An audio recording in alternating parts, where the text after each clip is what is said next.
Good morning, good afternoon, good evening. Welcome back to another episode of the Great Human Reconnect. I'm your host, Hayden Binney, and today we're down in the Sydney again, and we're with a very special guest. You might recognize his face.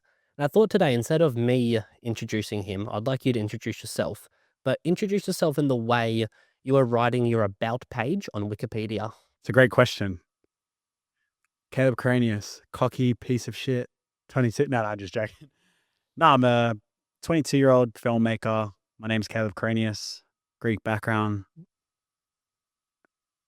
What else would be on Wikipedia? What else is important? What would people want to know about you?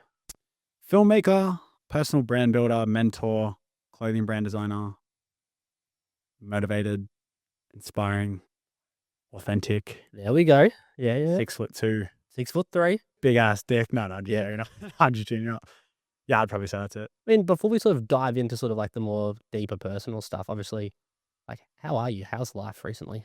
Honestly, it's good, bro. You get to a point where, like, you just get so distracted by things. Like, you just get to a point, like, as you know, bro, we're getting old, bro. Fuck. Both 23 this year.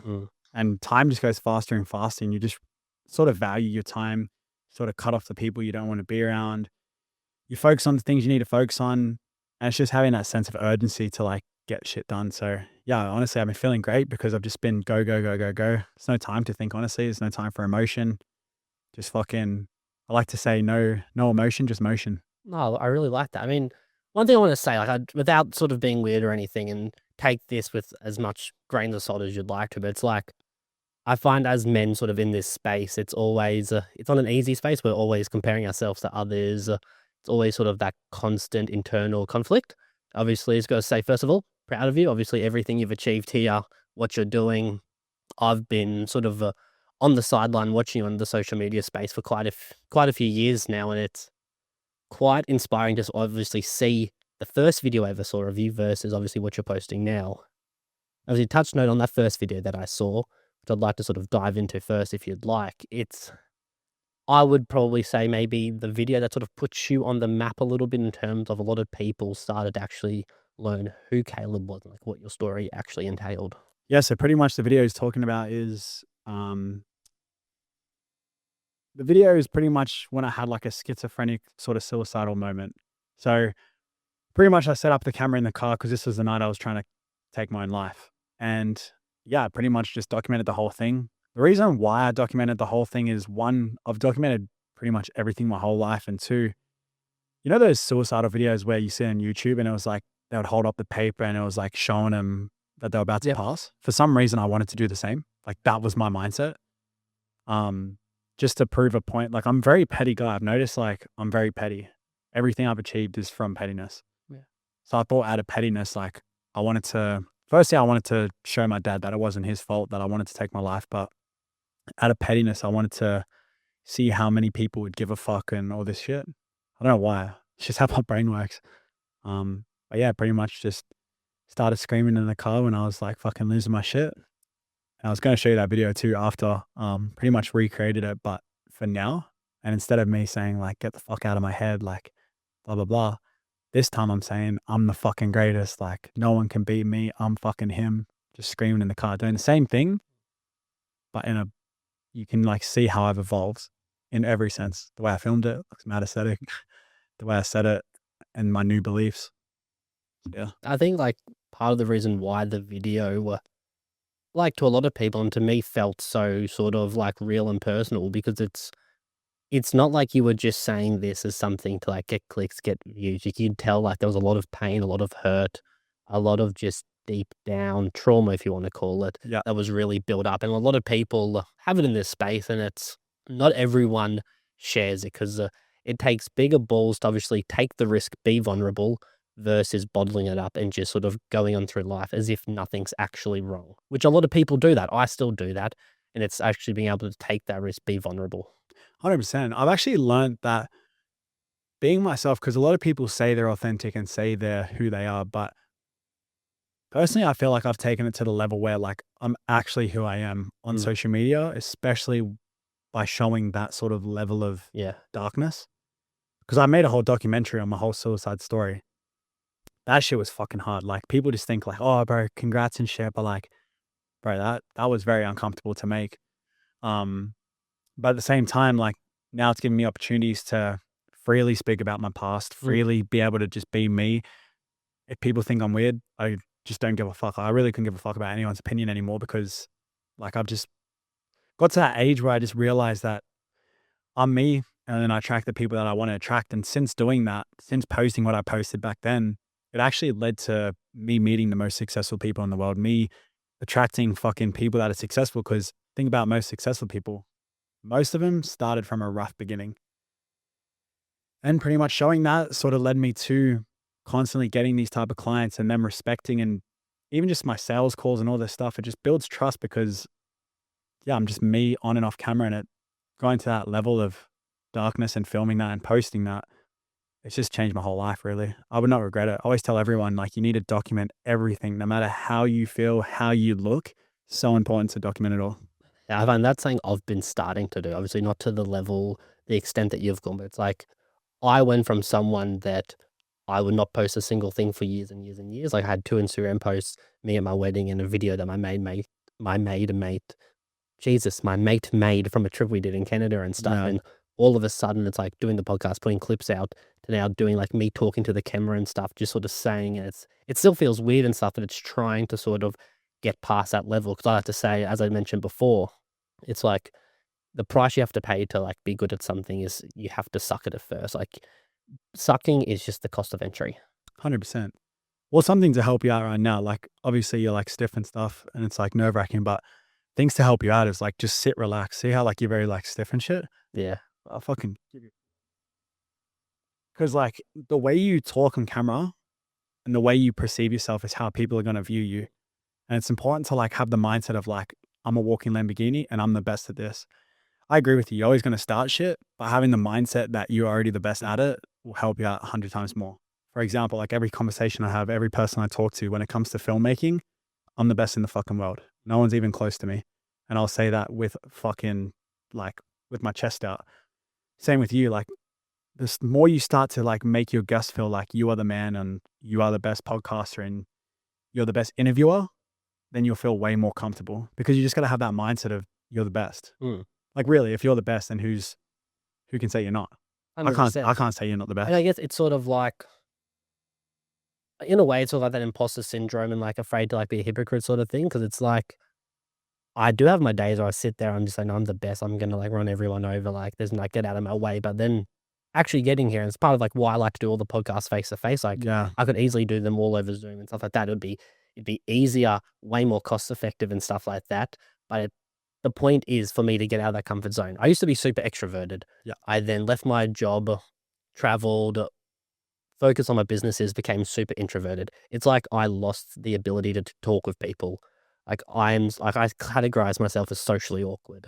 I don't want to be, and like I probably should stop saying that I am, and start to reframe that. But it's about getting out, actually having this communications, and then I feel like through the repetition, I'll eventually get a little bit more comfortable. It's like as I said at the start, the first 20 minutes or so, I'm always a little bit sort of thing until I start flowing into the conversation, just realizing that they're just people at the end of the day. It doesn't matter. I know Yeah. that that's a hard thing a lot of people obviously might not get, because I'm sure you probably have people come up to you in the street and stuff and be like, "Oh, bro, like I've seen all your stuff. Like, can I get a photo?" Stuff like that. Yeah, yeah, it happens all the time, but, like, the main thing, um, is, yeah, like, seriously, like, how you talk to yourself, eh? Yeah. Like, I noticed when you said that, you're like, "Oh, bro, just, like, the first 10, 20 minutes, like, don't tell anyone that." Trust me, if you keep it to yourself and then you have the illusion that you are confident, no one's even gonna question you. Mm. That's the problem. I need to probably shut up sometimes. I just say whatever I think. Well, I'm the same as you, like, I like to lower my value sometimes just to make myself feel comfortable, Mm. which is completely fine, but sometimes you just gotta, like, literally pretend you're a Lamborghini. Like, straight up. Yeah. If you walked into here and you acted like you're the fucking man, straight away I'd be like, "Fuck, this cunt's gone." Like, he's not fucking around. Yeah. And it's just like that. Because I've worked with guys that are super introverted. Like, I have a student in the UK who's, like, posting videos all the time now, but when he first started, like, he's in the country town, middle of fucking nowhere, never posted his video, especially of him talking his life. And yeah, pretty much, like, even with his confidence, I literally tell him on every call, like, "Bro, say you're the fucking man to everyone right now on the group call. I'm like, say you're the fucking man." And bro, you just start saying it over and over again. That's why, like, I'm gonna post this video of me screaming like I'm the fucking greatest, because you genuinely have to be so delusional and believe it. Like, do you think you could make the best podcast in Australia? in the world.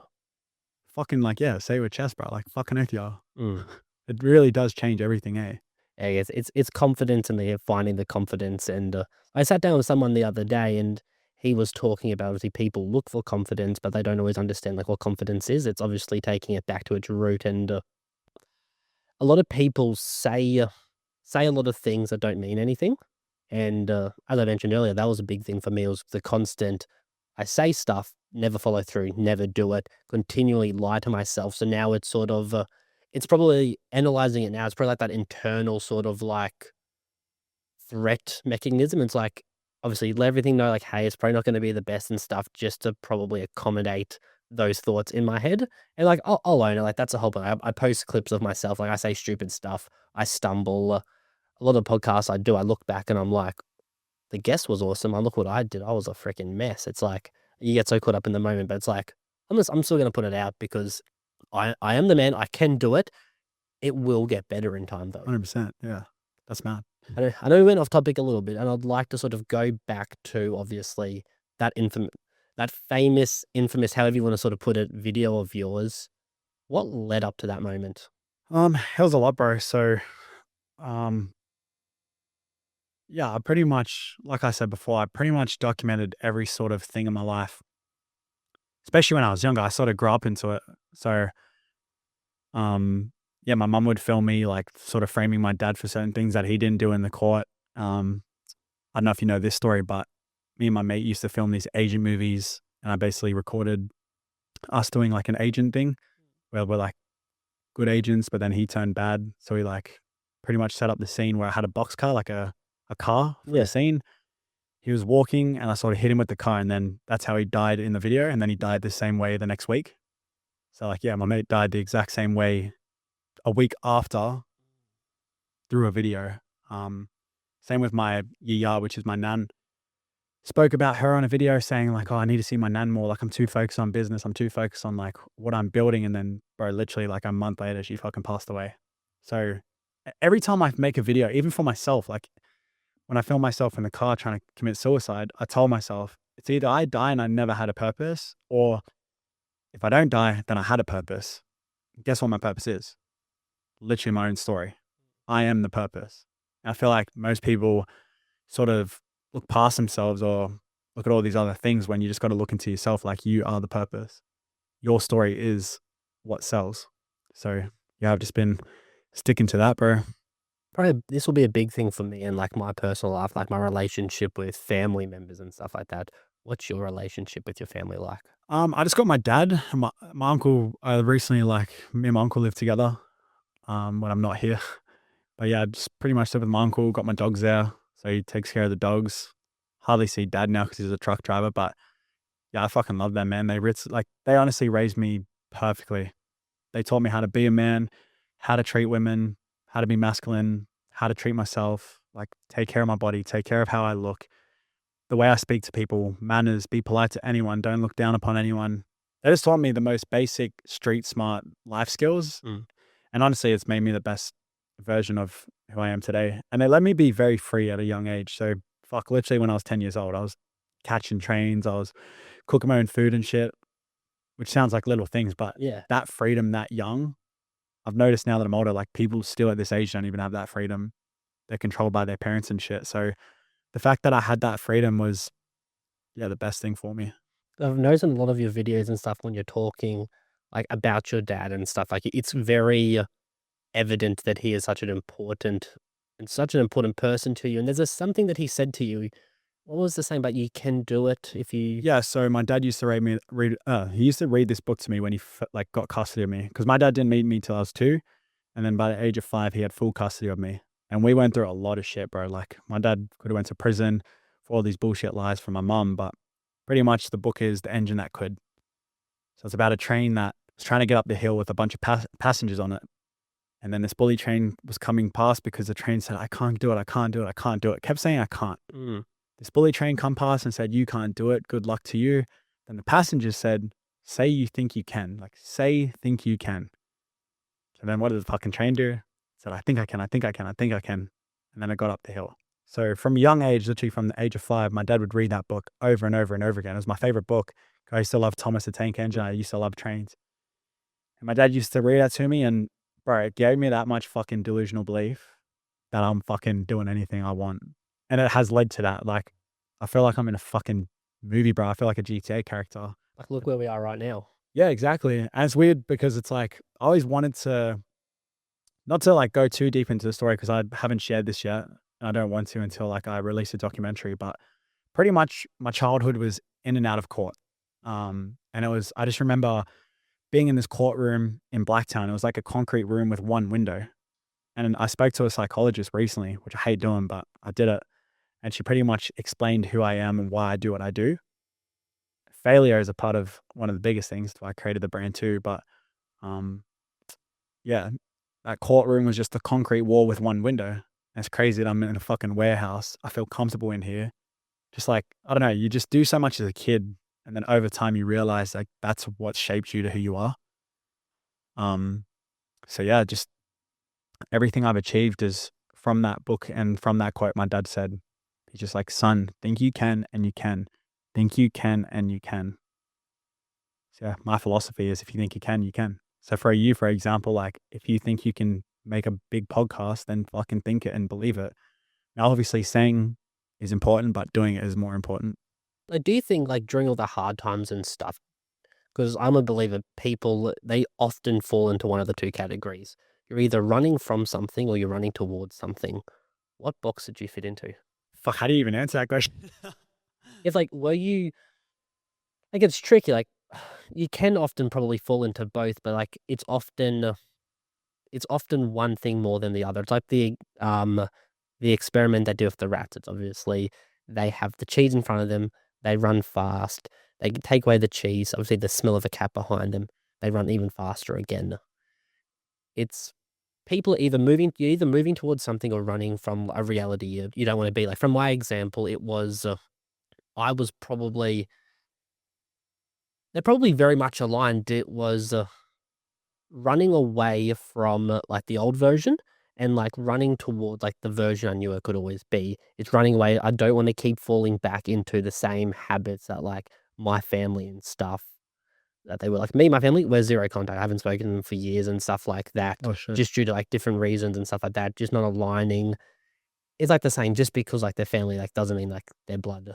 Yeah, 100%. Is through, like, a lot of, and as I'm getting older now, for a long time, I sort of, really I just pushed it to the side and stuff, and now I'm starting to be like, I'm not wanting to, but just as I'm sort of, like, understanding who I am and stuff, all that stuff's starting to come up a little bit, just being like, "Okay, like, why am I actually doing what I'm doing?" Like, there's gotta be a reason, like, the why, if you don't have a strong enough why, I personally believe, like, you're not gonna wanna do something, and it's probably, for me, it was, yeah, proving to them, more so than anyone else, like, I'm gonna be who I always said I was gonna be, and, yes, it's my fault it's took me this long to realize, those mistakes, but from this day on, I'm gonna continue to be that person that a lot of yous didn't think I could be.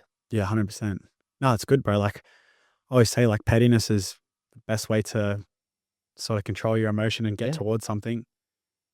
Like realistically, like I was talking to my mate the other day. Realistically, like success is bullshit. Everything's bullshit. Like it really doesn't mean anything. At the end of the day, what matters is friends and the people you really love. Yeah. Because that's all that really matters in life. Because when we die, bro, I've been in hospital multiple times. People die. Like you realize, like everything doesn't actually matter. So, yeah, I guess I've just noticed with people that are successful and people like us, we just have to have that level of pettiness and that level of like fuck everyone or fuck this person to be able to get to where we want.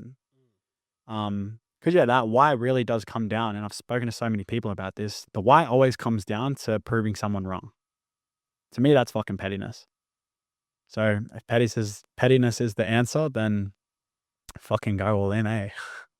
Because yeah, like the fact that you don't speak to your family and stuff, then yeah, fucking use that to be like, look what you missed out on, or if you just believed in me a bit more. But then at the same time, like it's a good thing in the future that they sort of did what they did. You know what I mean? Like you just gotta change your perspective on everything and just be like, fuck yeah, I'm actually glad they left. Fuck this cunts. Mm.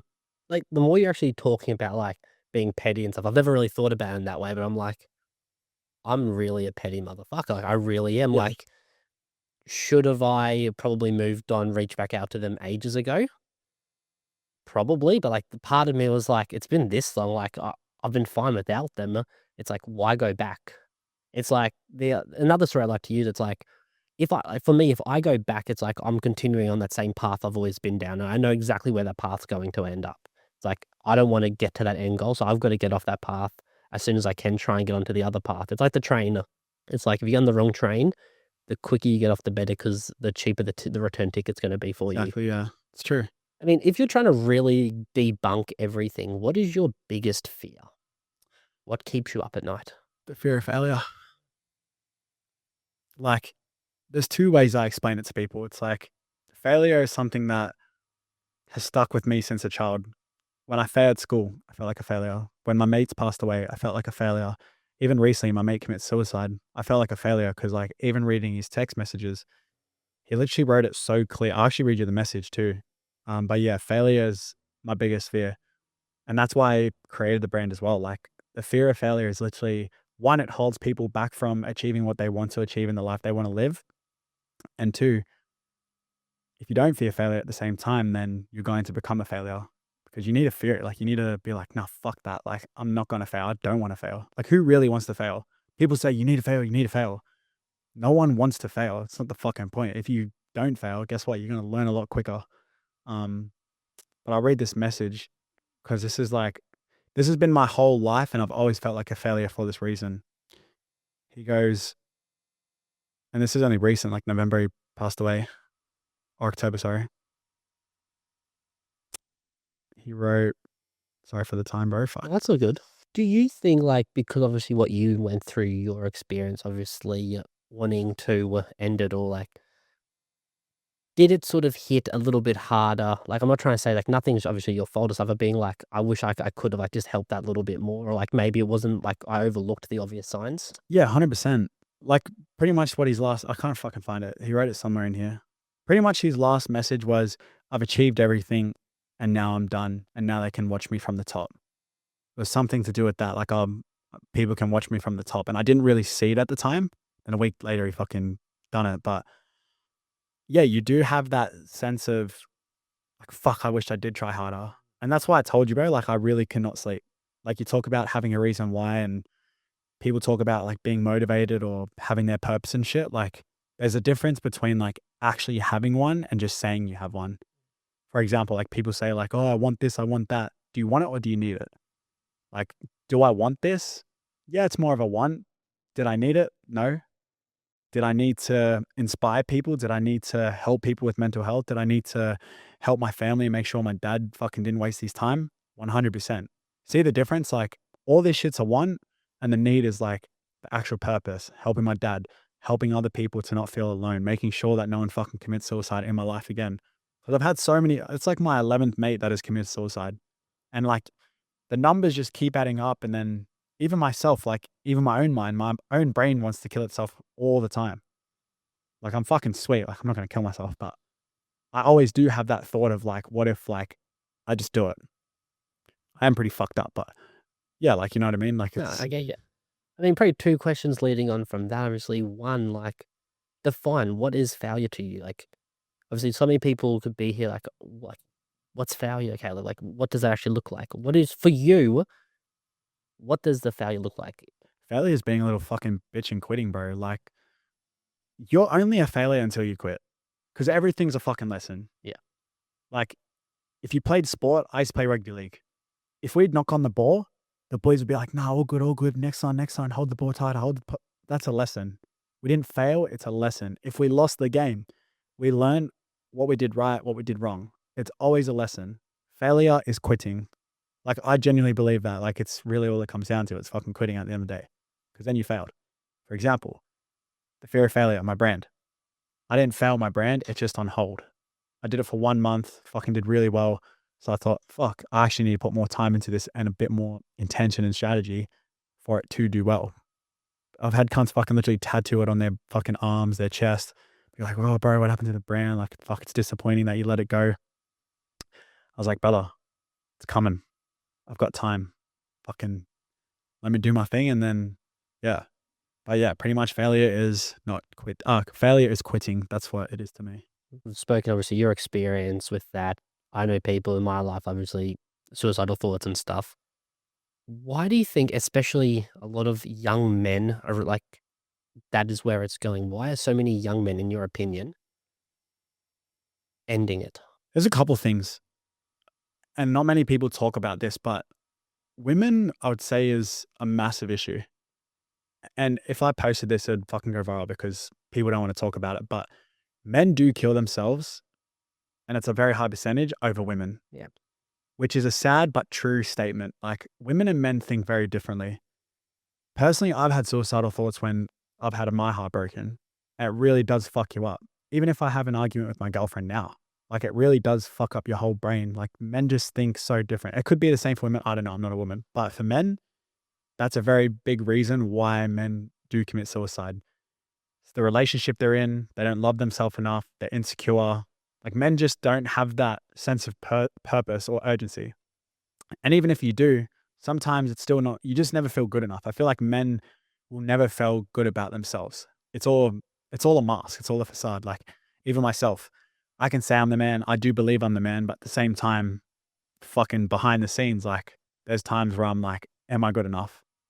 Can I even achieve what can I achieve? Like I'm always fucking up and down with my money and always like stressed all the time. And you do have these thoughts constantly.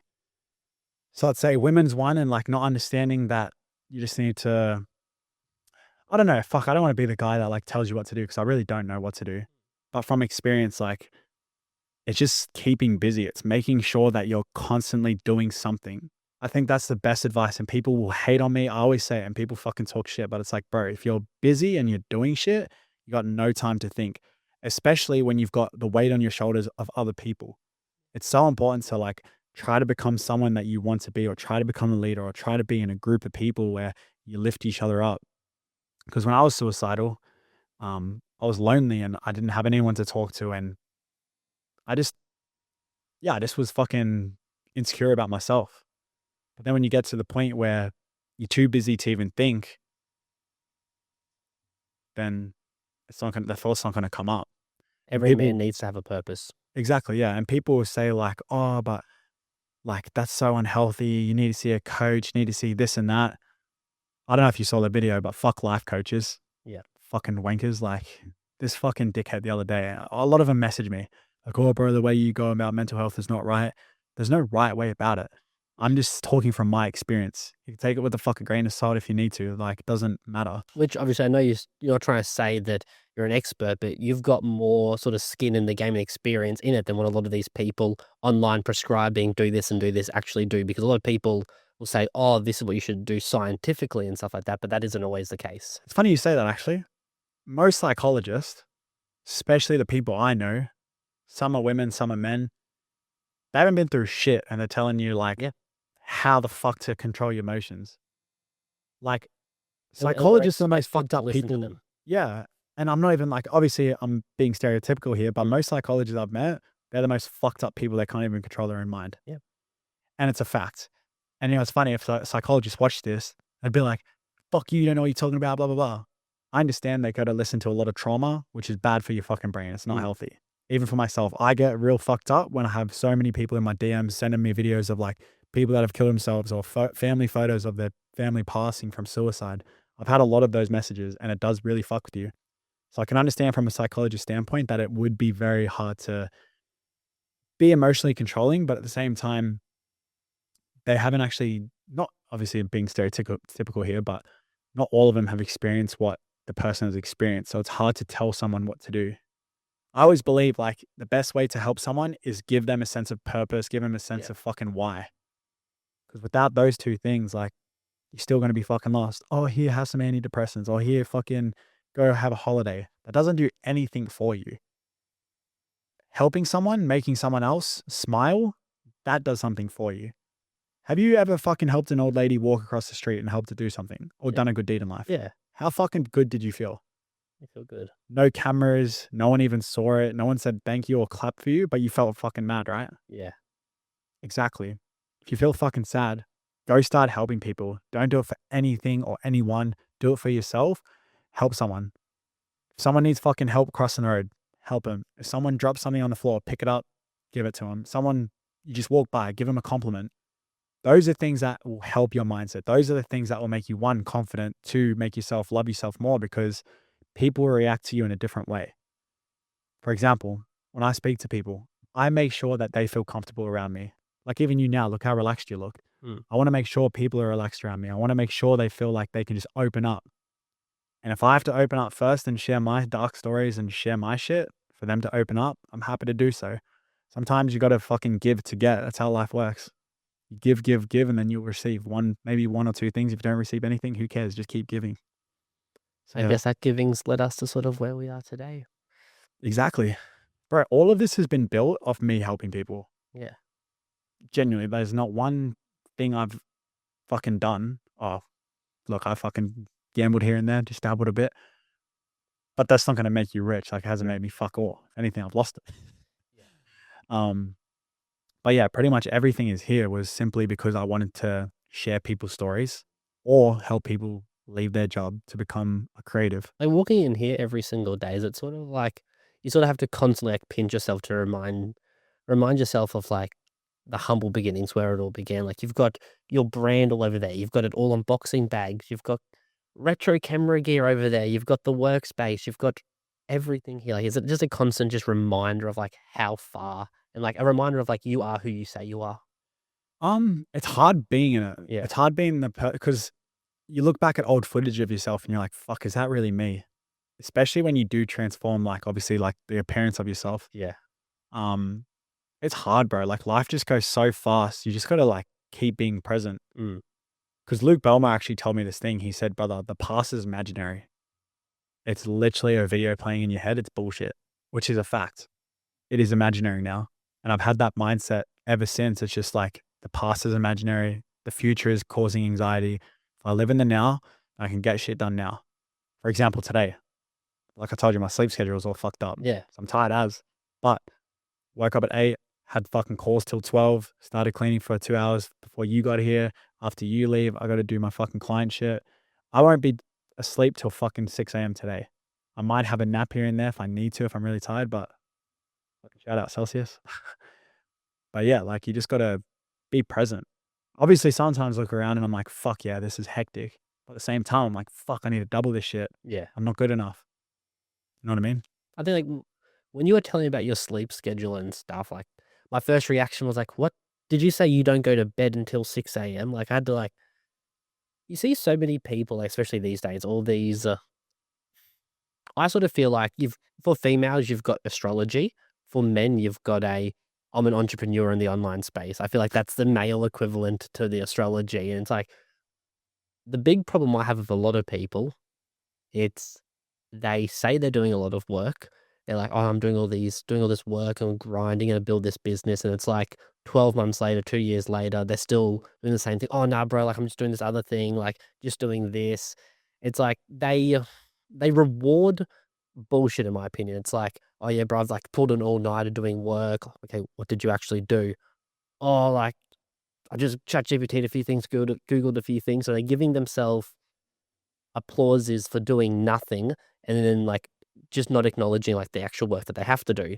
Like, so hearing you be like, "I'm not going to bed to 6 AM," I'm sure a lot of people probably see you online and they're like, "This guy doesn't really do much. Like, he's probably not working. He's probably filming, nice car, traveling, Belmar Tate," stuff like that.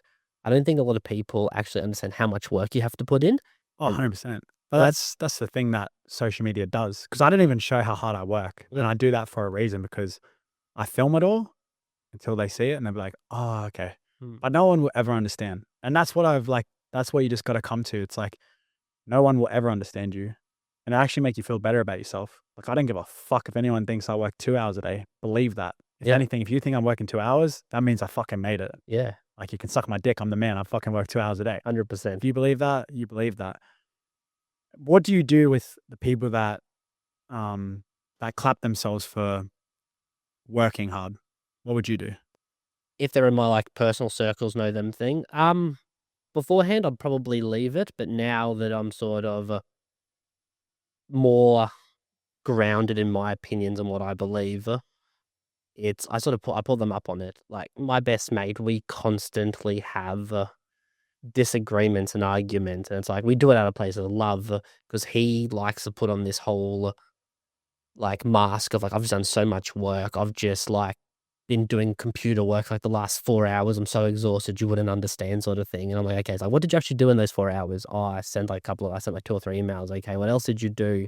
Oh, I don't know what I did. Like I just did stuff. I was busy. I'm like, well, no, like that's bullshit. I'm like what you did in those 4 hours, you really could have got done in 20 minutes. You just overdo it. I feel like you've got to stop giving yourself a little pat on the back, trying to throw yourself a little party just to reward the work you think that you're doing. Because then do all this other stuff that you need to be doing. I mean, it's pulling people up. It's being the person that they probably don't want me to be like, being like, mate, that's fucking bullshit. Like, I disagree with that. Like, you're fucking stupid. Like, I'm gonna do this in half the time just to prove to you that you've just wasted so much time. Because I coined this phrase. I hope I coined the phrase. It's like everyone has their own little violin. We constantly play the violin. We love the sound of it. The self gratification of just like it's okay. I'm doing work. It's a beautiful song, and it's like you need to grab that violin. You need to go get in your car, drive, throw that fucker out the window, run it over, and never play that violin again because you can get so caught up in the music, thinking it's so beautiful. Before you know it, days, weeks, years have passed. You're 40, 3 kids, and at that point, life's hard. It's hard to make a change. 100%. I'll tell you how to fucking help you out in this situation. Yeah. If anyone fucking tells me they've worked 4 hours, 8 hours, 10 hours, best way to motivate someone, and I've learned this from my own actions, Yeah. don't ever pull them up. Okay. Tell you what you do. We go back to pettiness. You start working. Yo, bro, it's fucking 1 a.m., bro. It's lunchtime. What the fuck you doing asleep? You message him at 8 a.m. in the morning. Yo, you still not up, bro? Where the fuck you at? Start calling him. Not gonna lie, I secretly do that as well. Perfect. Like last week, I had to go down. So I'm on the sunny coast. I had to go down to the Gold Coast, about a 3-hour drive. Yeah. I purposely, I sort of did as a bit of a challenge into sort of like a few people to sort of be like, ha ha ha, motherfucker, like, come on, you need to do better. I had podcasts lined up. I had to be there at 8 a.m. So I decided, okay, I caught myself playing my little violin, being like, shit. So I'm like, woke up at midnight, drove down, was on the Gold Coast by 3 a.m. I literally like put the window down as I'm on the motorway, threw this imaginary violin out the window, ran it over, got down there, like posted stuff like, hey guys, like, yeah, like it's currently like 1 a.m., like just stopped getting like fuel and stuff, heading down there, like, I can't remember exactly what I said, but it was like sort of like a you got to be about it sort of thing. Posted it, being like, I know they're going to see it, and like, and they get shitty, they get defensive about it just because they then feel shit about themselves. Fuck everyone, bro. Yeah, fuck everyone. Legit. As long as you like, look, the best way to motivate someone is like you just focus on your thing and then you achieve shit. And then no matter what, people are going to say what they're going to say. Like, even family for me, they believe I don't even fucking make money. They don't believe I work. Well, I'm sitting here fucking all night, but I don't give a fuck. Like, it really doesn't bother me. Because at the end of the day, it's like, we're going to die alone, and how you live and what you do is just, you just got to separate it, eh?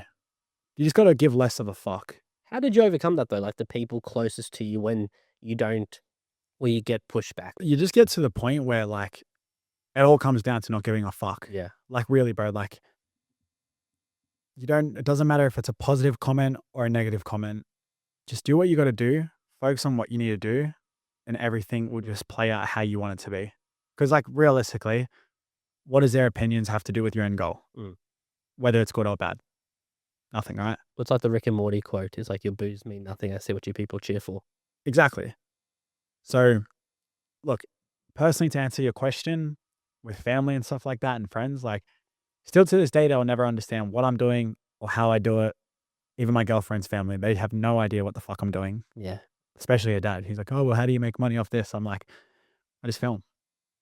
And the shorter your answers are, and the shorter your answers are, the easier it is to just wipe a conversation. Because there's no need to waste your energy on it.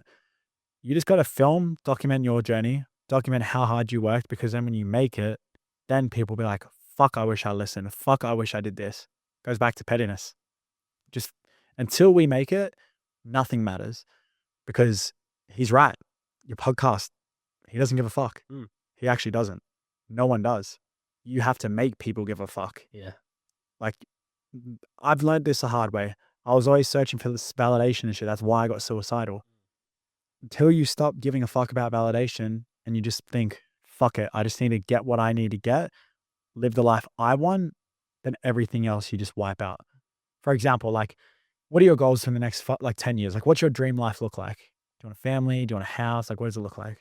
Have the freedom. I can be wherever I want to be, do what I want, say what I want, act how I want. It is, if I could fit my entire life into a carry-on bag, travel the world, meeting people, talking to people, making money, that's going to be the big deal. Traveling for me, that's one of my favorite things to do in the world. I mean, if I had to be more specific, put figures on things, like, obviously I could sit here and be like, I'd love to make like $1 million a month sort of thing. And like, but with what I'm sort of thinking now, that isn't quite like, I think for me, I would be happy sort of, I've got a few businesses I'm trying to start building and stuff. If I can get myself to 50, $100,000 a month, but have the flexibility, still do the podcast and stuff. Because for me, this here is like a bit of a passion project. It's traveling, talking to people and stuff. Like, if I didn't have this podcast, I wouldn't be here today. It's like, it opens so many doors, so many opportunities. And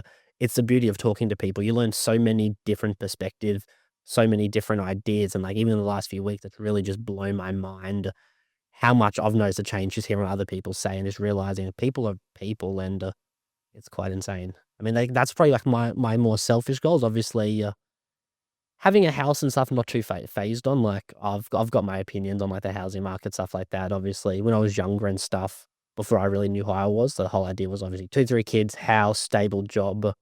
Looking back, I'm like, gee, that was a terrible, like, why would I want that sort of thing? So, you know what I mean? It's freedom, flexibility, be, do, say, act, however.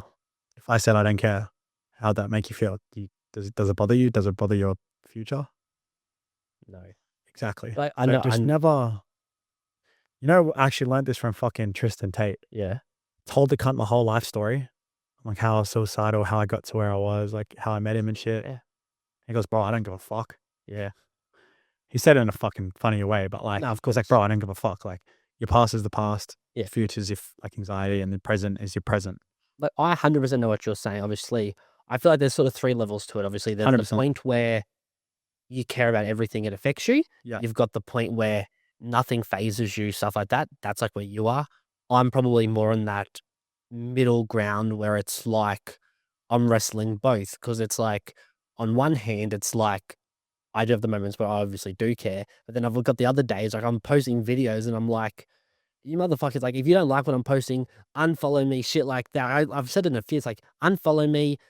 Who cares? I know in 2, 3 years' time, you're going to be in my DMs, messaging me, following me, saying, oh my God, loved your journey and stuff like that. It's like, unfollow me now, but I know you're going to come back eventually, because it's going to get to a point where it is impossible for you not to follow along and be there. 100%. I mean, I'm just trying to join you on the other side. Like, I could sit here and be like, I don't care, but like, the whole point of this, I'm being honest, I'm being authentic. I'm 100%. telling you, telling the world my flaws, my wins, stuff like that. Because I feel like a lot of people, and like, I like to get onto sort of like the content space, people want to be there sort of in your losses as well as your wins. I heard Ryan Serhan said it's like, people want to connect on you, on your losses and the failures. They don't always just want to be there. They actually care more if you lose. 100%. And like, 'cause I feel like content, obviously you're going to be the perfect person to ask. I feel like the whole content, social media, it's changing. Obviously, I feel like you're always been doing sort of that more authentic sort of content. I feel like that's the way a lot of it's going. Because in the day and age where there's so much AI, so much who knows what's real and stuff, so much pretend dramas, stuff like that, people are really just craving people being people and wanting to actually just about to connect with someone. Yeah. Look, at the end of the day, like, you can only be so authentic. Yeah. Like, most conversations we have off camera, we definitely would not, especially me, I would not be posting on social media. So there is a level of authenticity you can get to. Mhm. Easiest way to explain content and personal branding, you want to build a character. Like, I'm a character on and off camera, and when I'm with my girlfriend, I'm a completely different person. You got to literally have a mask for each different fucking scenario. Yeah. I'm not like this when I'm talking to my best mate who's a fucking tradie. It's very different conversations. We're just talking about our past, fucking around and shit. If I'm talking with my girlfriend, once again, different conversations. When I'm talking to you, when I'm talking to people that come to network or students, it's always a different mask you to put on. So when it comes to content, you have to build a character you want. I like to do 3 categories. So it's like, what movie styles do you want? If you look at mine, I use Wolf of Wall Street and the Batman. Colors, monochrome. I like black, white, gray, bit of blue. If I go sound, I like the dark, aesthetic, moody vibe. That is my character. People look at that and go like, fuck, that's a Caleb Coroneos style. That's a Caleb Coroneos vibe. Oh, that shit reminds me of Caleb. You look at the warehouse. There's not one fucking color in here besides the plants and shit, but most of it's black, white, and gray. I've noticed a lot of your video thumbnails are black and white. In here, it's very much that black and white style. Yeah, so like you just gotta build your character on how you want to be perceived. So if you want to be perceived as a guy that goes around podcasting people about mindset, then that's who you're gonna be. And that's who you actually develop to become as a human anyway. Yeah. And yeah, that's sort of how you sort of build that authenticity to that certain character. Because if I was to be authentic right now, realistically, I don't want to fucking be, I don't want to fucking live life. I would dip in a fucking heartbeat. But because I got characters to play, because I got to help people and shit, have to keep moving forward. Because realistically, like, there's no point in life if you think on a deep level. Yeah. But if you're gonna, you build that character to be authentic as possible for that character. Easiest way to explain it. In social media, obviously, a lot of people have probably known you from obviously your work you've done with certain influencers and stuff. Like, run us through obviously who you've done work for and like how that all came about. Fuck, I worked with so many people, bro. Like, I worked with Andrew Tate, Luke Belmar, Shaquille O'Neal, Hezbollah, Johnny Sins, Yamad TV. I've done documentaries in Africa. I'm working with some of the biggest property. Honestly, fucking 3 of my clients actually are in property, the biggest property companies in Sydney. Yeah, fuck, I've had talks with so many people, eh? I don't even fucking name them all, to be honest. Like, it's just, filmmaking's a job where you sort of get pushed into scenes and I have shit. to ask, what sort of filming did you do of Johnny Sins? Not what you're thinking. It was a documentary, like, behind the scenes. He was just a part of the scene. So, sorry, not scene. Fuck, pause. He was a part of the fucking thing that they were filming. Yeah, Yeah. 100%. I mean, was it Luke Belmar the first person that you sort of really Yeah, so work within that sort of that space of like those influencers where you say the name, no matter where you're in the world, they're going to know who these people are. well, fuck, not many people, like, a lot of people know Andrew Tate and Luke Belmar. They don't at the same time. Yeah. Like, if I were to say, oh, do you know Andrew Tate, Luke Belmar? A lot of people fucking say they don't. Really? Yeah, I'm actually very shocked by that too, especially in Australia, which is weird. Maybe it's just our circles, sort of the content we consume. That's what it is. Yeah, it's the Yeah. content you consume. Like, obviously, we're fucking dudes. Like, we're going to see that. If you ask, like, girls or the older generation, they're not going to really know who the fuck they are. What's it like being around those sort of people? See, I used to get shocked by it because I was like, fuck, like, I was 18 at the time. That's a very valid response. Like, obviously, these are like, in a way, like idols, people you look up to online. It's like, you never think you can touch them, sort of never reach that level, but it's like, then you're there. Yeah, well, it was funny with Tate because I actually didn't know who Tate was until my mate, because when I met Tate, it was like when he was peak.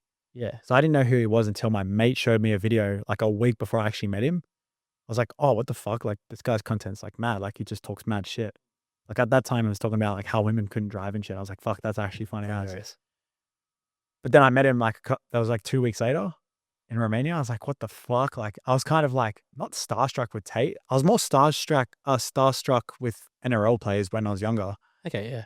Because I sort of just like, fuck yeah, I used to like look up to Kalen Ponga and shit. Yeah. But now they're just like human to me. Like, it's, if anything, I'm fucking better than all these cunts. I'm the man. That's how I like literally believe. Like, I look at Tate, I look at Luke Belmar, I look at anyone in the world, I am better than anyone. I don't care like who it is. I really don't. I couldn't give a fuck. Even if they're better than me realistically, I really do not care. If you notice, I don't give a shit about many things.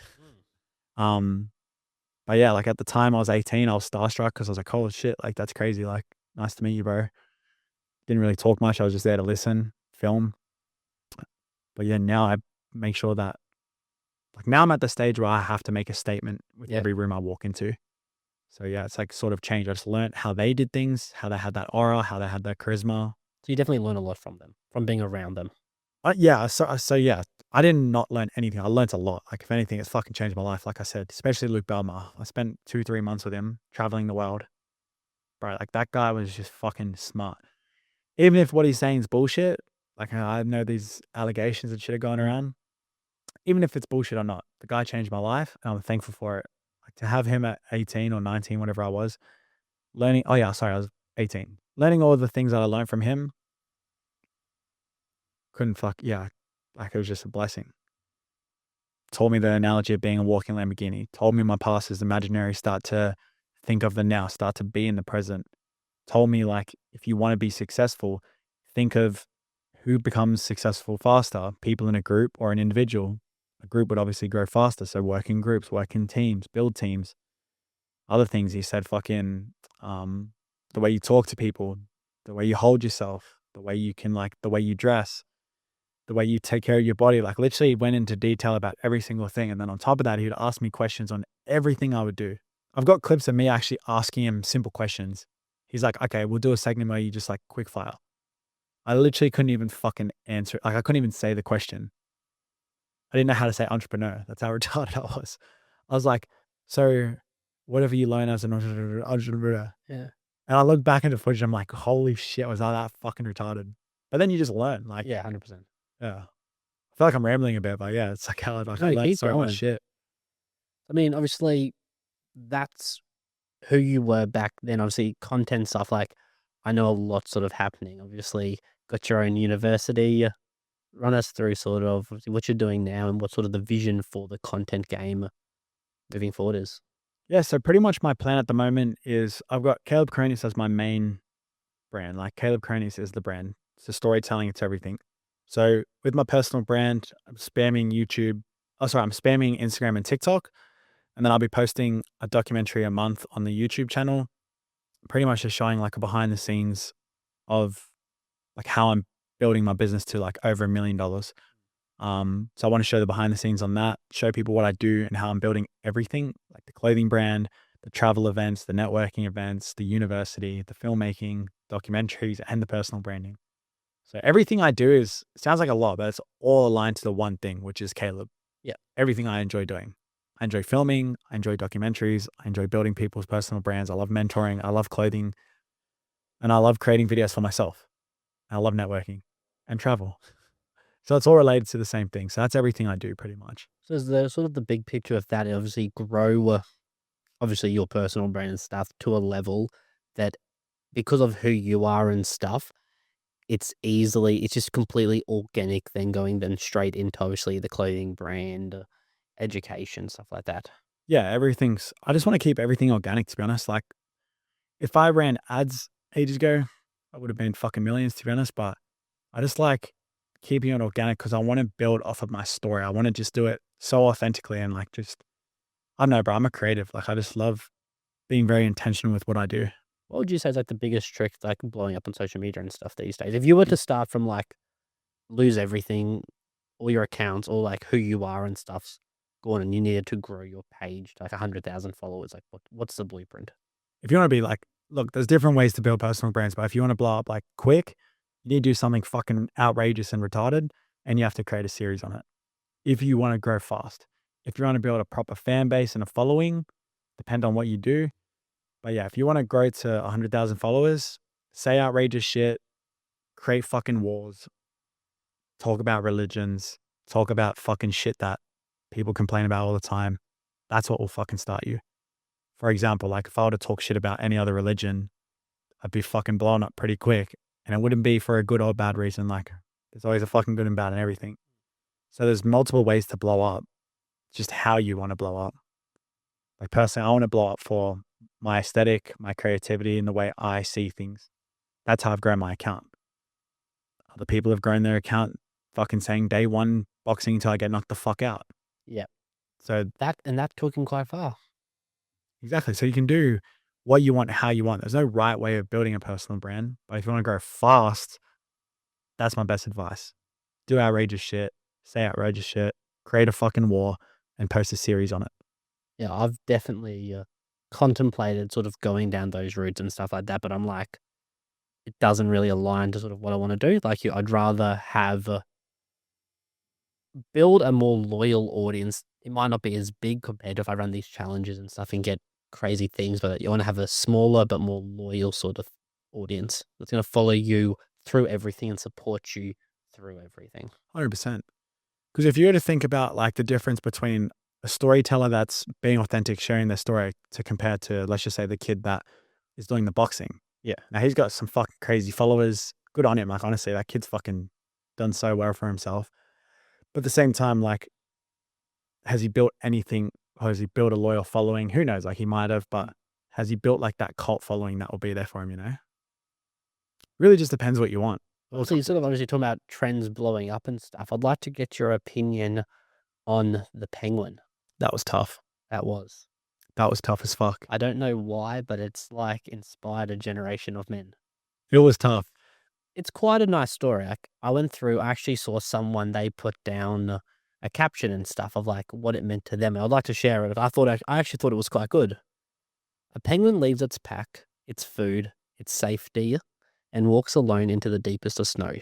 Not lost, but chosen. It walks not towards death, but towards meaning, towards the unseen corners of creation the Lord did not make for comfort, but for courage.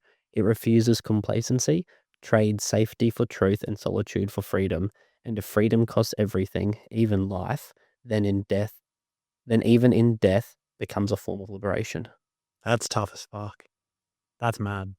That's a mad quote. I think like why it sort of resonates, like a lot of men, like I honestly believe the biggest sort of killer at the minute of young men, and like obviously tell me if you disagree, obviously your opinions and stuff, but it's comfortability. Yeah. Comfortability is destroying a lot of things. I'm a big believer in the fact that so many people would be tenfold better off if they in a relationship they're not happy. If it was a little bit worse, then maybe they'll leave. If the job paid them a little bit less, maybe they would leave. Maybe if they had a few more health scares, they'd get their health in check. I feel like a lot of people are sort of stuck in this level of they don't want to do what's hard. They just want to keep doing what's easy. And then I know it's like, I feel like just the other day I was 18 and like when you're 18 and stuff, you have so many hopes, dreams, ambitions. Like I saw myself like when I was 18, like I want to be a millionaire by 25 and stuff. Like I've still got time to make that happen. But it's like looking back, it's like fundamentally from 18 to 23, I've done not a lot. Like I've wasted a lot of time. Like it goes by so quickly when you just have life on autopilot. And it was just it was me making the comfortable decisions. It was not going to the gym because I didn't feel like it, not putting in like the extra work because like I just didn't quite feel like it. Oh, video games are a little bit easier and stuff. What are your sort of thoughts on sort of that whole comfortability? Yeah, you're right, bro. Like, it all comes down to being comfortable. Like, even you being here, like, you could have easily just fucking chilled at Gold Coast. Yeah. Sorry, Sunshine Coast. But you chose to fucking do something, Mm. text people, make sure you like got podcasts done. Yeah. Look, everyone could like everyone could say like, oh, well, you're not making money for it. Why would you do that? Well, you're learning. Your brain's the most important fucking asset. Mm. If you learn, then you can start earning. So yeah, comfortability does kill. That shit fucking motivates me, bro. Like, I love being around cunts that do nothing because I'm like, fuck, bro. I'm fucking out of pettiness. I just want to like work even more. Mm. Like my girlfriend, I fucking love her to death, but she sleeps a lot. And when I see her sleep, bro, holy shit, I lock in, eh? Like I feed off other people's energy, eh? Grown men that obviously sleep at night but then have naps throughout the day in addition to that, I can't stand.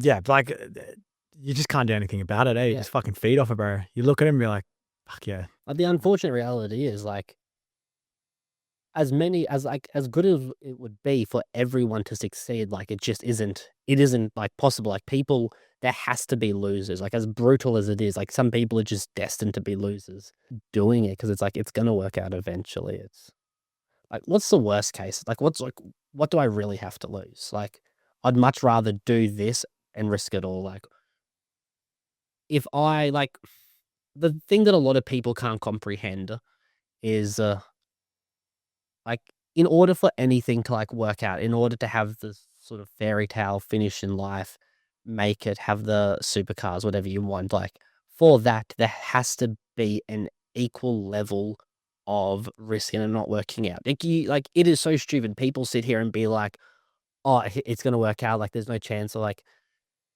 the greater you want to be, like the greater like the chance of it all fucking crumbling, burning, and just coming to shit. Like you have to have that thing, and people are scared of it not working out, so they're never gonna take that leap to go with. And it's like, take the leap, keep working, do more and more work. Like I sat down with Reese Livingston. He's like, he's spent a fair bit of time with Alex Hormozy and stuff. I'm a big Alex Hormozy fan.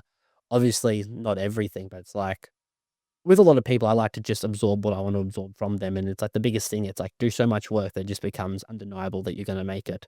That's what it says. Like you're scared about putting stuff out. It's like you've got to start. Like that's where the whole you have to suck in order. Like that's just the price of entry. That's what he told me that Alex told him. It's like you just need to do it and keep doing it. The analogy I've used a few times now, it's it's a jerking off analogy. It's like if say if I'm here, I'm jerking off, you walk in. Whoa. If I stop jerking off, obviously I'm the one that's uncomfortable. I'm the one that's in the wrong. If I keep up jerking off long enough, eventually you're gonna be like, "Am I the weird one? Like what's happening here?" Like it's not gonna become weird, but it's like with anything. If I stop doing this podcast, if I stopped attempting all of this stuff, I'm gonna look stupid. Like it's a weird analogy, but it's so true. It's like everything I'm doing, I'm just jerking off pretty much.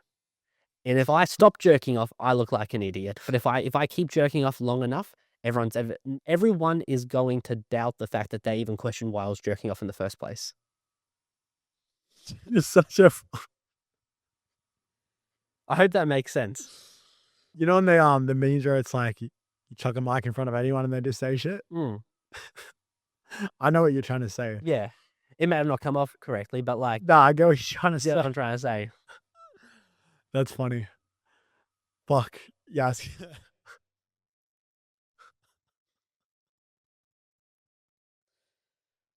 I completely just lost track of where we're at, Bro. Oh, I said that's like one other person. Like their face was like, it was a guy that he owns this massive like private jet, like the biggest private jet charter company in Australia. I don't know what made me say like he's there in his. yeah. What makes you say the jerking I'm off? podcasting him, and then I mentioned the jerking off thing. You can see him. He was like, "Is this guy just talking about jerking off right now?" Yeah. What makes you want to say that? Um, I heard a very similar thing online, and then I've sort of ran with it. I'm sort of like, it makes sense. I don't know. I feel like it's one of those things. It stands out. Saying something a little bit different is what's going to get the clicks. It's because obviously, as I'm doing this podcast and stuff, obviously my goal here is to have awesome conversation and stuff. But I've also got to keep in the back of my head short form and stuff like that. That's the key to everything. So I've got to make sure it's like You're the jerking Tates. off. Yeah, it's like the Tates and everything. It's like a lot of these people, like they say stuff that's fundamentally correct. It's just how they say it and stuff, which is going to get the response out of people. Like, I've started trying it, saying a little bit more of like, That would blow up if you posted that. yeah, like my takes and stuff. It's like, if I can just try and elaborate on like what I'm thinking, say it in a way that's like it's the exact same message and stuff, but say in a way that's very compelling or uncomfortable for people, that's what's going to get people to actually stop and listen. And that's what I'm trying to understand. Like with social media and stuff, obviously you're going to know 10 times better than me what you do and stuff like the hooks and stuff. Like I'm still learning. I'm like becoming a student of the game sort of thing. Well, yeah. If you keep wanking enough, I'll Yeah. fucking believe in you that you're better than me. Keep jerking off, guys. Look, personally, like if I walked into a room and I saw you wanking, I'd like slowly walk out, be like, fuck, Yeah. like, this can't fucking be. Just don't get on my couch, please. Hey. Yeah. 100%. Oh, sorry. Where was I? Bro, tell you what you should start doing. Like, you've got the personality to like just be super serious. Like, you should look in your like the guy's eye, you're podcasting, and just stare at him and say it. Hey, I walk in, I'm jerking off. bro, like I'm telling you, that'd have the fucking funniest reaction. Yeah. I mean, that's probably like the other thing. It's like I said to you at the start, it's like, I'll preference this. I'm the greatest podcaster there is. Fucking oath. But like, as I said, like, once I get going in the conversation and stuff, I become a lot more sort of thing. And it's, Well, you're wanking now, so you're I'm chilling. jerking off in your place. Like, jerking off in Caleb Coroneos' house. The hell? How crazy is life? Yeah, fuck. Okay. Back to a little bit more of a more serious sort of tone and stuff. Like, I've asked a fair few people. I've probably asked most people that I've spoken to. I feel like it's very important and interesting to people's different takes on it. It's a whole sort of concept of rock bottom. Fuck, you can't go from something serious to fucking. 100% you can. Oh, wait, let me what were you saying? Why does it take hitting rock bottom to actually make a change? Why are majority of people not self-aware enough to be able to make the change before they hit the bottom? Squeeze fucked me up. I should have. You know when you're in school and you try not to laugh, like I'm trying not to laugh, eh? Fuck. But the way you explained it is fucking funny to me, eh? I feel like that's like, Bro, you should really pull off that personality of just being dead serious and don't laugh the whole time, eh? That's fucking funny. I'm gonna try that. Just lean into like I need some extra cameras. One that's just gonna be like a little here, this little close up of just my face. Like. just lean into the fucking introverted. But back to the rock bottom.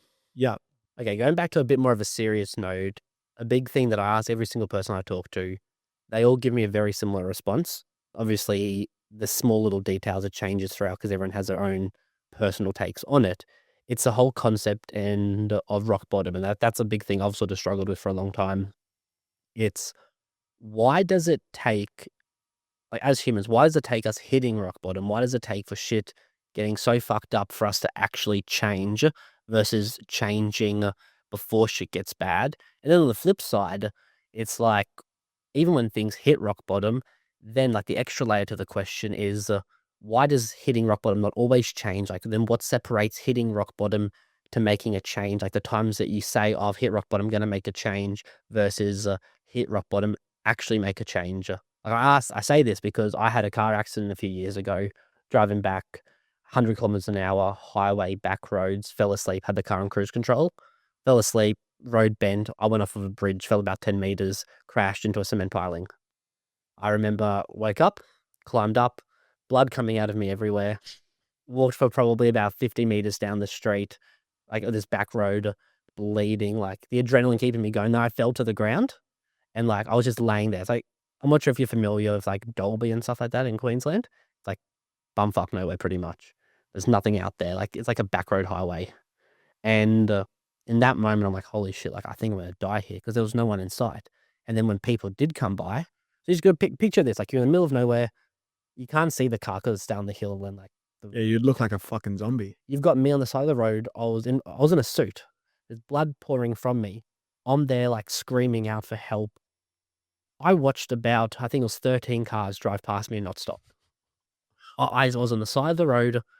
13 people drove past, looked at me lying on the side of the road, like I felt like I was in like in Call of Duty. I was bleeding out. I needed a revive. Like I'm there, and like I'm bleeding out. Like, and that was the first time in a long time. Like, I'm not a big crier and stuff. I remember just sobbing, being like, "Holy fucking shit!" Like this here is like, is this how I fucking die? It was like these people have just driven past me. Like no one really gives a flying. Like no one gives a fuck. And I was scared. I'm there on the phone. I had SOS only, trying to call like support, and they're there like to me like, oh, like sir, like calm down, like where are you, sort of thing. I'm like, don't tell me to calm down. Like I'm fucking dying here. Like I feel like I'm gonna fucking die. Like I don't know where I am. Like track me. Like whatever you have to do, come find me. And they end up hanging up on me pretty much. Hung up on me because I was too like, I wasn't thinking clearly. And like, I remember in that moment, eventually someone stopped, came back and was like, what happened? And realized, oh, holy shit and stuff. I ended up spending like 3 weeks in hospital and stuff, recovering from it. Fuck. It was like, I was lucky enough. I walked away with like no injuries and stuff, like fair bit of embarrassment and stuff like that.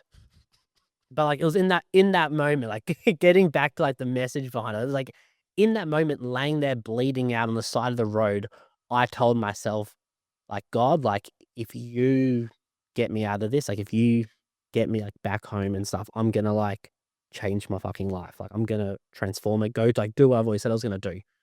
Flashback, like boom, a month, two later, everything back to normal. Didn't fucking change. I thought that was gonna be the moment that was gonna change me.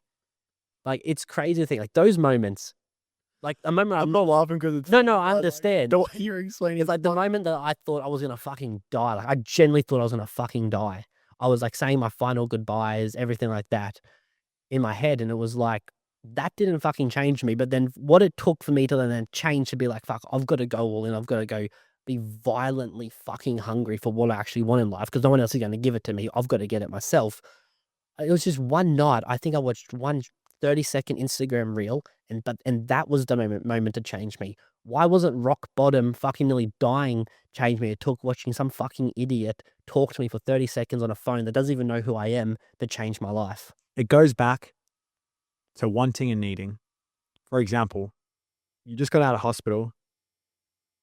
Realistically, who's going to have the motivation to fucking change their whole life after being in hospital for 3 weeks? No one. So it's fair enough that you didn't feel motivated. Like personally, I'd be fucking bedrotten, bro. I'd be like, fuck. I actually was bedrotten. I was straight from Bali. I was in hospital for 2 days, went straight to Thailand. I fucking spent the whole week in bed. I didn't leave the hotel. So you can like rock bottom, I would say like it just comes down to, do you want it or you need it? For example, like goes back to the wants. Are you wanting to change because you want to be petty or you want materialistic things or you want a girlfriend? Or do you need these things? Do you need a fancy car? Do you need a girlfriend? Do you need money? There's a big difference in needing and wanting. For example, when I hit rock bottom, I needed to change because there was nowhere else for me to go. Like it was either fucking dead or alive. If I was dead, I was done. If I was alive, I wanted to fucking die. So I thought, fuck, if I want to die and I don't need to die, well, then I obviously need to live and I need to live with that fucking purpose. So that was my thing. Same for you. If that was you watching that video, fuck, it doesn't matter what it takes. It's just that one thing that changes everything. And now it should become a need for you. You shouldn't want to podcast. You shouldn't want to find a new job. What do I need to do in order to fucking travel the world, be financially free, live the life I want with a little bag? That's what you need to start thinking about. Like, I want all this shit. Needing, completely different. Like, I don't want to work. I need to work. I don't need to make, I don't need to make more money, but I need to myself because I've got high standards and shit. What's something that you never get asked that you wish you were always asked? How are you really? You know? Because people always ask you, why do you do what you do? How did you get what you got? Everyone trying to take. That's what I've noticed with having something compared to when I didn't have anything. Now everyone wants to talk to me. Now everyone wants to ask how I'm doing. Now everyone wants to know how I got to where I got to. They need to know the why. They need to know every little fucking detail. But when I had nothing, no one gave a fuck. So, yeah, that question. But just being like, just standing there, you know, like fucking hand on shoulder. How are you really doing? Is there anything I can help you with? That'd be nice. Because I'm fucking running this shit with a like headless chook. Fucking go, go, go, go, go, go, go. As you can tell, I've got that energy where I'm like fucking shit just needs to be done quick. So I think a bit of help would be nice. Someone asking like, how can I help you? You know what I mean? What do you think you need help with? Not much, to be honest. Not much, to be honest. Yeah, honestly, like, fuck. It sounds retarded because I just said that I need help, but yeah, I don't really need help with anything. It's just like the thought of Yes, I having thought help. of someone Yeah. actually wanting. Honestly, I've got my girlfriend. Like, I'm grateful as fuck. She helps me with everything. She helps me like clean the warehouse. She does the dishes. She goes gym with me. She fucking locks in with me and shit. Like, that's all I need. Got my dad, got my dogs. I'm fucking great. You know what? Let's grab that. I'm fucking chilling. See, I was just trying to come up with some bullshit. That's completely fine. Yeah. Sometimes you don't have to answer every question, you know?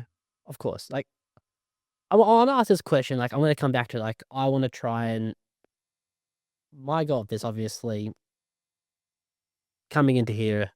Obviously, obviously you've got the following, obviously the name value, who you are and stuff. But like, I would like to think like we can walk away from this conversation. Obviously, you're giving me so much. It's like I also want to try and like give a little bit, sort of like to you. There's like a thought thing or something that I really like to sort of do if I can try and somehow like pass on and stuff. So like the question I'll ask, which will lead into the thing, what's like an area in like the business side of things, or it can be personal as well. I think it's probably more business that you're struggling with. Like, what's the decisions? Like, what is a decision that you're really struggling to come to terms with or make? Saving money. I fucking make a fuck ton and I spend it like I don't give a fuck about it. But this year I'm going to be very careful in my spending. Now I'm gonna get to the like the why I asked the question. Like I heard, I think who was it? I think it was Hermosi or Chris Williams, and it was like it's a good sort of like reminding. I feel like every now and again you need to like ground yourself and stuff because sometimes like ego isn't a bad thing. You've got to have an ego and stuff, but there's a point where like, you can get too carried away because obviously we get so tunnel vision. Obviously, you were so focused on like everything. It's sometimes hard to sort of look back and like see the bigger pictures because you're so focused on the things. Like everyone in their own life, they're going to be that way. Yeah. Like a strategy I've sort of used, which I hope like maybe you could potentially try and like use or thing if you find any value in it. It's like you've got to, if you were to take yourself away from the situation, picture a TV crew had been following you for the last 6 months and stuff, and the audience is watching. They're watching a live movie on your life. It's like, what would the audience be screaming at you that's so blatantly fucking obvious? Like with like the analogy before is like relationships. It's like leave the relationship, leave the job, you do this. It's like taking yourself out of the situation, pretend people have just been watching your life unfold. Like, what would someone else just be screaming at you that's so obvious to do? I'm a big believer in people really underestimate how long it takes to get things done. Like, so many people, like, they have a goal, like, oh, let me give myself 12 months to achieve this. And it's like, gets to month 3, they're like, oh, I've still got 9 more months to achieve this. I've got plenty of time. You give yourself too big of a thing and you really stump, like, the growth you can make. Because so what I've done, I turned 24 in March. I've written on my whiteboard at home, and it was my wallpaper. I don't know why it isn't. Let me change it back to that now so I can read it out to you. It was like my goals by 24. Like these are the things I need to do because like it needs to be just laser focus, and the whole overall message is how can I drastically change my life in 58 days? I was like, for me, it's 16 podcasts released. It's 10,000 followers across all platforms, some form of a sponsor deal. If a brand just gives me a free show, like whatever it might be, I'll take it. Just that tick, that level of just validation. Like you want to collab with someone? Yeah, something like that. Generate $10,000 a month through this like business I'm starting. Have my US podcast tour booked and sort of already got guests lined up. It's like just got to make that shit happen. And like the big thing, conquer the shit holding me back. All the little things, because I'm a big believer, and like, and being brutally honest here, like I've never said this, and this is going to be a first. I struggle a lot with my two biggest vices are going to be like a bad relationship with food and fucking porn. I'm going to be honest, like I fucking hate it. I want to stop. It's a tricky thing, and I've told myself like I will not become successful until I can conquer those two things. Because until I can conquer them, I'm not going to be able to conquer everything else. Why? I think for me, I'm telling myself it's because I want to stop. It's like I can stop, but then like times come back. You put me on the spot here. Well, it's just because people have told you that. Like, obviously, they're bad habits, but at the same time, like, think about it, right? I made 400K when I was 19 in the year. That was what, a couple years ago now. 400K in a year. That's insane. I ate like shit. I fucking like lost my body and shit.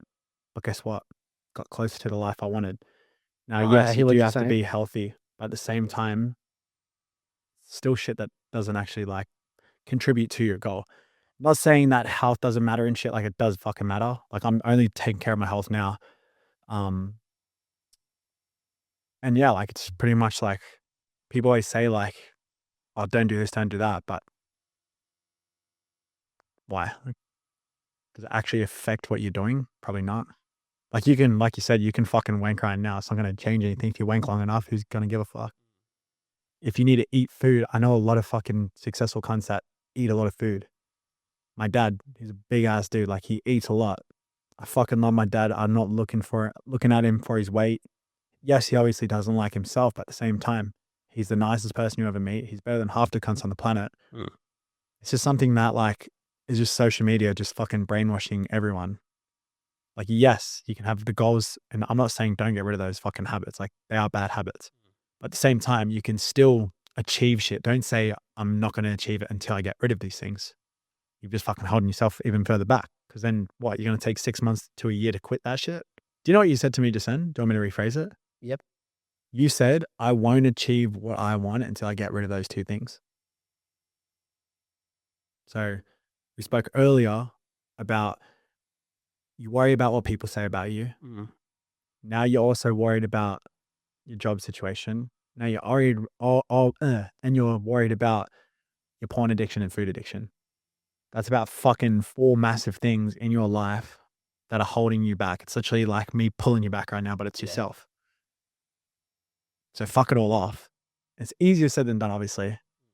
But if you stop worrying about shit and you just don't give a fuck, I'll say it again, stop giving a fuck, and you start to see shit rolling.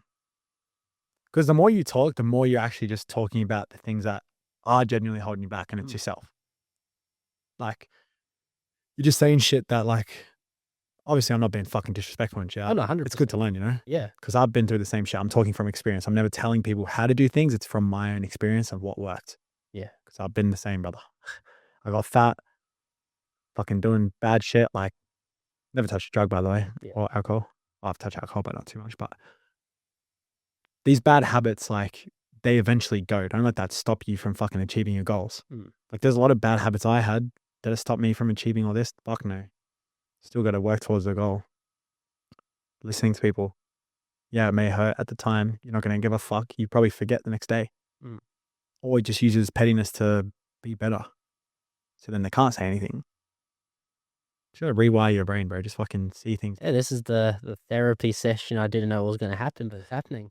Bro, the title of this podcast is I got a wake up call from Caleb Coroneos. Caleb Coroneos changed my life. Nah. Just do. I got slapped in the face on my own podcast Mm. by Caleb Coroneos. And that's the thing, like, obviously, as we started, I sort of said to you, obviously, I've got sort of like a guide and stuff. Obviously, the conversation can go wherever it needs to go and stuff. Like, that's the whole beauty of it. But in a way, like, as much as obviously the podcast and stuff, it's good and all, like, getting all the clips, having the conversations, meeting people, selfishly as well, like, it is sort of like a bit of a it's my version of, like, you, like, documenting, like, your YouTube videos and stuff. It's like, it's me sort of, like, documenting my journey in a way, and that's why I'm okay with having it. It's like, it's me documenting from, like, where I am now, and then, like, I'll continually just, like, keep documenting myself changing and stuff. Because like, when I wanted to do this podcast to begin with, I was super lazy on it being, like, exactly like how Jack Neal is, Chris Williams and stuff like that. I realized pretty quickly, I'm like, I'm fucking nowhere near as intelligent as those guys. That's okay. I do wanna get better and stuff, but, like, I'm not gonna spend my whole thing trying to focus on exactly trying to just, imitate someone else. Because for the longest time, I was very much just a byproduct of, like, what I consumed and stuff. I had no original thoughts. Who I was, my opinions were just as fucking embarrassing as to say, like, well, people like Andrew Tate said and stuff like that, my worldview, like, just I let it just become their worldview, and I really got caught up in all of that, and then now it's sort of stripping that away and having my own original thoughts and doing all of that. Look, main advice that I'd give you, especially for a podcast, if you drive with no map, where are you driving to? No, who knows? Yeah, you don't know, right? Whereas if you structure it with a map in front of you, it's a lot easier to get to the destination you want. So if you want to get further in your podcast, I'm just talking from experience again. I'm not fucking telling you what to do. From experience, you have a map in front of you, you go a lot faster and a lot quicker, and no one will stop you. Like right now, I don't think you've got a map in front of you to be like, this is how I want it to look. This is why I want it to look like that. This is the vision. This is the goal. This is the aesthetic. This is what I want to get out of my people. This is what I want to get out of myself. You really need to like be intentional about every detail, especially with podcasts, because it is harder to blow up on a podcast. You'll be very intentional about every detail about how you do things. Like personally, like I said, if I were you, I'd go down the route of like just being your like true self of like being an introvert, but also like saying the jokes. Like I know you're probably a funny kind off camera, and just using that as your character, but then asking the guest questions in a way where it's like throws them off a bit to get that like weird reaction, you know? I didn't expect it, if I'm being honest, but once I started seeing the content obviously here, like, how Yeah. well-spoken you actually are and how meaningful, like, a lot of people, like, I've seen comments and stuff, people will be like, "Oh, you're so arrogant," or stuff like that. I'm like, sitting here, obviously, I came in here with obviously no thing, like, obviously, I don't know, I've seen my thing, I come here with neutral sort of thing, I'm like, wanna get the Well, best out of people it. do think like people that don't know me think I'm like this cocky, arrogant motherfucker, which I actually personally try to pull off because Then when you meet me, it's a whole different, oh, what the Look, fuck? if I'm being completely honest, like when I told one of my friends I was coming to talk to you, they were his exact words. He said, "Oh, he's a cocky thing. I don't really like his stuff." And I'm like, Give me his fucking name. No, but I don't care. Like, yeah, bro, at the end of the day, like, I personally want to give off that vibe. yeah, Why do you think I got my teeth done? Why do you think I get like, I personally make myself stand out because I used to stand out being fucking suicidal in high school. Now I just changed the perception on, instead of me being the kid that people would look at being like, oh, what the fuck? Like, that comes to kill himself. yeah. It's now the guy that's like, fuck, why is he like, who's he think he is and shit? I think I'm the motherfucking man. Hmm. Like, that's why I do what I do and do what I want. It's why my hair's fucking white. It's why my teeth are white. It's why I like to wear shit that I want to wear, do what I want to do, talk the way I want to talk. I treat people exactly how I want to be treated. Like, I'm actually probably the most genuine a person you would meet off social And media. I've definitely noticed that. Like as soon as I met you, it's like, hey, bro, stuff like give you a tour, and it was like I could tell straight away. You can tell very quickly if people are actually genuinely nice or if they're just sort of putting on. You can tell straight. 100%. But You yeah, are this industry's very fucked. caring, like because I looked at it because it's like me reaching out to you, for example, it was sort of like you see my message and stuff, like see my followers, stuff like that. Like there's no reason for you to have been like, "Oh, yeah, I'll happily sit down, take time out of my busy schedule and stuff." And, like, once I got here, like, realizing how busy you are, like, the sleep schedule and stuff, it's like, sure, even though this guy's got crazy stuff, hasn't slept and stuff, he's still giving me that time of day, still giving me the opportunity and stuff, which I do really appreciate. But at the end of the day, it's all about like opportunity. For example, like, would you want to be the guy to help someone else? Fucking oath. Mm, Like, bro, at the end of the day, my purpose is to help people. And I'm not even helping you that much, honestly. I'm just fucking sitting here talking to you. yeah. Yeah, like obviously like giving time and stuff, but fuck, there's always time to like move things aside. Um, and yeah, it's like I'm just like the way I explain to people how I want to be known is I want to go into people's life and people go like, fuck, you know what? I actually learned a lot from Caleb today. Like he was actually a fucking good dude. I want to see how he did things so I can sort of like replicate that and always give him credit. Every person you meet and they talk about me and they actually know me, they'll say that exact thing. They'll be like, yeah, fuck, Caleb's a American. Like he's actually genuine, authentic and shit. Yeah. People that don't know me, like your mate said, they're like, yo, fuck, he's arrogant. Like he looks like a dickhead. Perfect. That's what I want for two reasons. One, I'll fucking knock the fuck out of you, especially if you say that shit to my face. Like I'm a fucking mental ill cunt. Don't fuck with me. Like people forget like I'm mentally ill. That's my whole fucking personal brand. Social media is a facade. But then when you meet me, like there's no need for me to be a fucking dickhead or anything. Even on my content, I don't even believe I'm a dickhead, but it's just jealousy. It's tall poppy syndrome in Australia. And I love it. Because then when they, like, I've met people that have talked mad shit and I'm super nice to them. And then, like, get comfortable, they feel relaxed. And then I pull them up on it and they fucking shit themselves. Like, Yeah. imagine I was, like, super nice to you, but I found out you were talking shit before. Yeah. I'd be exactly how I am. But then I'll pull you up and be like, fuck, you remember that last time you talked shit? Like, Mm. what happened with that? And they freak out because, like, it's like that. You try to, like, fuck with the man's kindness, you know? So, no, I appreciate it, bro. Honestly, you're a mad cunt. Just fucking, you just gotta lock in. Because if you've done all this work now, you're disrespecting yourself if you fucking slow down the podcast or you start to become inconsistent, or there's two ways you can go. It's either you stay consistent with it and you're one of the biggest podcasts in Australia or the world, or you give up. Imagine yourself 10 years from now looking back at your current life. What do you think that version of you is most grateful you didn't quit on? So many things, bro. Because I did try killing myself. Like that was, I literally took the pills and I cut my wrist. Like that was the plan. Still got him, by the way, if you're wondering. But that was the plan. Like I wanted out. There's been multiple times where I'm like, fuck, am I good enough? Am I this or am that? And then you just get to the point where you can't quit. Like realistically, if I made fucking $0 right now, do you think I have the chance to quit or the opportunity to quit? Fuck no. I'm at a point now where I've literally got cunts on my back looking up to me or wanting my help and stuff like that. There's no way I can quit. Obviously, there's always going to be like ups and downs in business. Money always goes up and down. The thoughts always go up and down. But at the end of the day, like my why's strong enough. The people around me are like people I need to help and want to help. So yeah. I mean, final question closing out. If every piece of content you've ever posted is deleted. The entire podcast I've just recorded is deleted, and you only had the next 60 seconds. What's the most important piece of advice you want to share? If you think you can, you can. If there's anything, everything you do, everything, just when you wake up in the morning, think you can. And I'll show you upstairs. I'll let you have it on my mirror. I wake up every morning and I think I can. And I'll tell you this manifesting thing I do actually, because I'll show you this video after. But pretty much I have this manifestation thing where I put this song on. It's called Bliss. It's like this fucking universe song, you know? And I'm manifesting my life to one day speak in front of 100,000 people in a fucking stadium. And it goes like this. I'm walking out because my whole plan is to make a movie on my life. Sorry, I'm saying a lot of shit, but it all makes sense. Walk out in the stadium. Crowd fucking chanting my name. Screaming, fucking seeing me in person. And then I basically say my last 60 seconds, which is funny you asked this. And I basically walk out. I say, you're all here for one reason. And that is to have the belief that you can.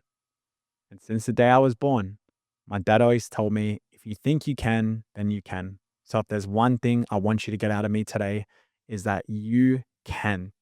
Anything you do, everything you say, everything you believe, you can. Start to say it from this point on. I fucking can.